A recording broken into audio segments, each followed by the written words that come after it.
Hey, Principles of Management, how are you? We are in week number 2 of our spring semester. I just wanted to get with you as early as is possible. Yesterday, of course, we had a closed campus day, so MLK, we were able to have that day off, and of course, recognition of Martin Luther King.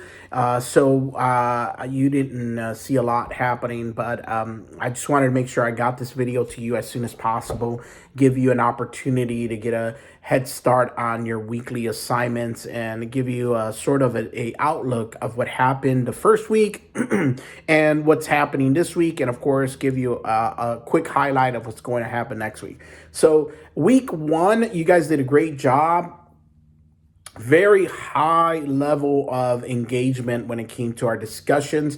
I am reading through all of your discussions. I did reply to some of your discussions. If you wanted to see your replies, you can go back, not to week 1 because that's closed out, but you can go back to the tab on the left-hand corner that says discussions and find the introduction discussion, and you can see everything that has been posted there.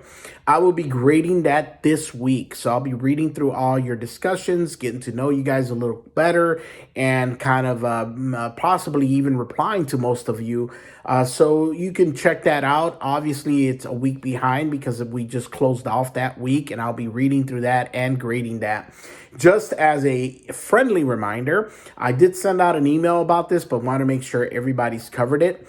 Every week, we will have this interaction with each other. I'll give you an update on my side, and then you guys can give me an update on your side. My post will be pretty much my weekly preview of what's going on and what's happened the week before. So that's what this is. You are required to reply to me and then to other students, and then plus, not reply, but post your original post.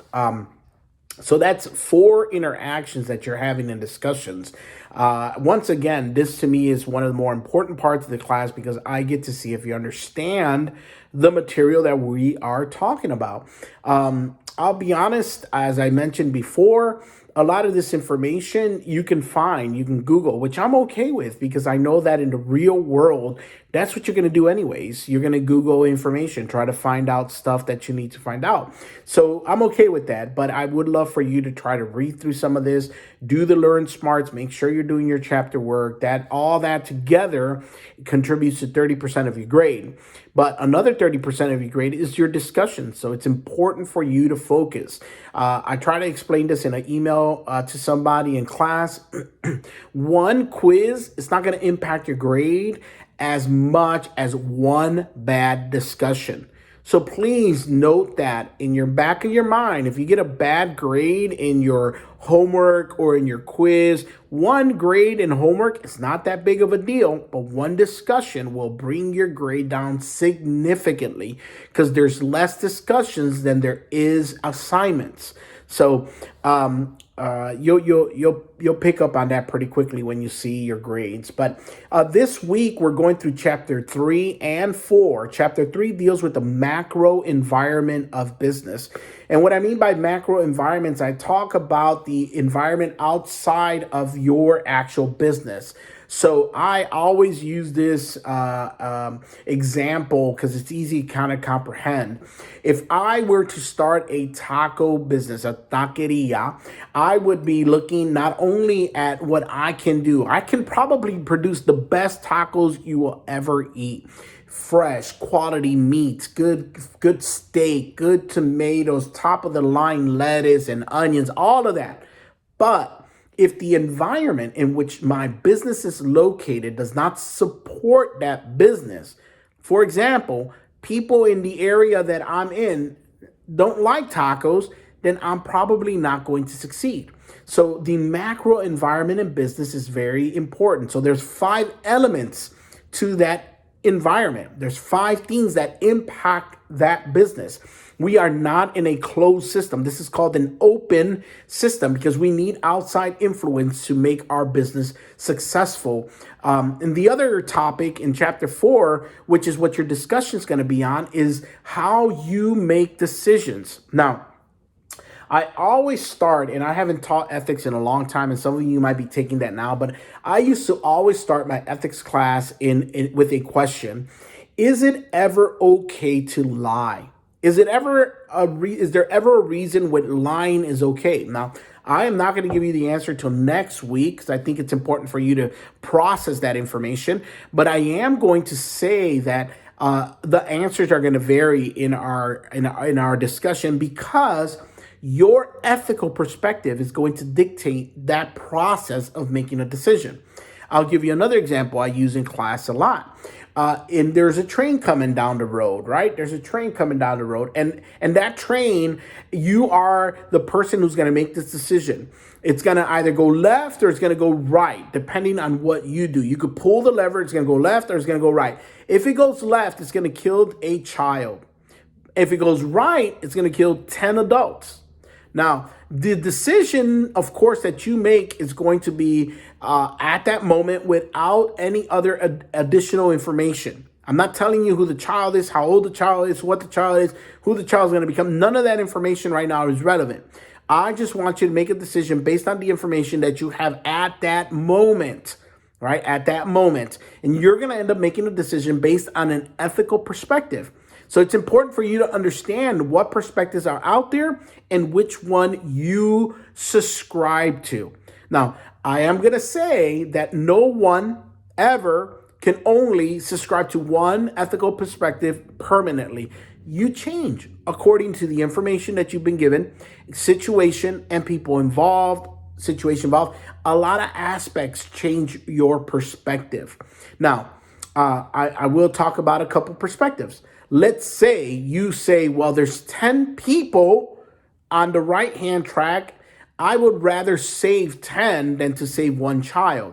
Well, you're probably leaning towards a utilitarianism type of view because they think that the greater good, the end result should be greater for all of us to benefit. Then 10 people will benefit, 10 families will benefit from the survival of only one person. So they'll make that decision. Some of you might be what I would consider to be a deontological ethic perspective. And you say, no, it's wrong. It's wrong for an innocent child to die. It's wrong. The adults have lived their life and they've had a chance to live. And we're going to go for the one child. And no one's judging that perspective. My purpose is not to try to convince you of one or another. It's to help you identify which perspective you subscribe to. So there's tons of them, and some of us might not want to admit to it, but sometimes we have egoism, right? Which perspective best benefits me, right? What's best for me? Now, we've done this in some situations and circumstances. We're talking about, we're in a group of friends and we're talking about where we want to go eat. And at first we were like, it doesn't matter, wherever. But then egoism kicks in and we think, well, I really don't want a burger today. And they're talking burgers and you sway the conversation to go in a different direction. That's called egoism. That's a decision. That's a decision you're making to take those stands to push the conversation to benefit you, right? So once again, no one that I know of ever has been able to subscribe to one simple and always ethical perspective, but we understand why and when we use certain things. Is it ever right to lie?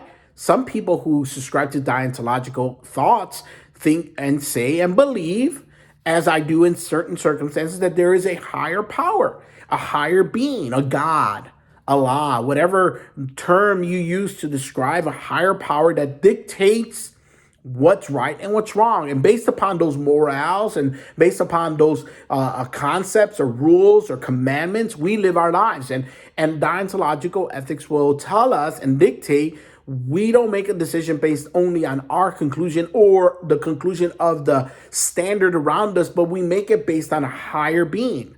Well, that's good. And you would say to me, it's never okay to lie. Well, next week, we'll discuss why there are certain situations where that might not be true.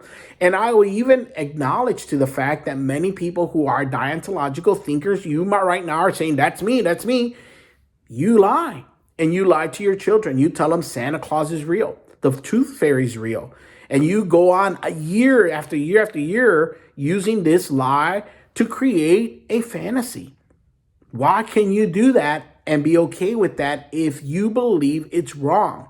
So we're going to go through that process. I hope you read the chapters. They're very beneficial, especially in management and business management. I think you will enjoy understanding and learning and self-exploration. So don't forget, guys, respond to this video. Tell me how you're doing. Tell me what's going on. Today's coffee of choice for me was 2 cups of Bustelo. So I had the Puerto Rican style Bustelo with some creamer, and I use monk sugar to sweeten my coffee because I want to get away from the sugar. But it's been going well. Temperatures has been cold, as everyone in North Georgia knows. A little flurry in the Northwest Georgia part, and nothing seems to be sticking at this point. But either way, I hope you're staying warm. I hope you're having a great time. Be safe. Take care. And until next week, everyone, we'll talk to you soon. Bye.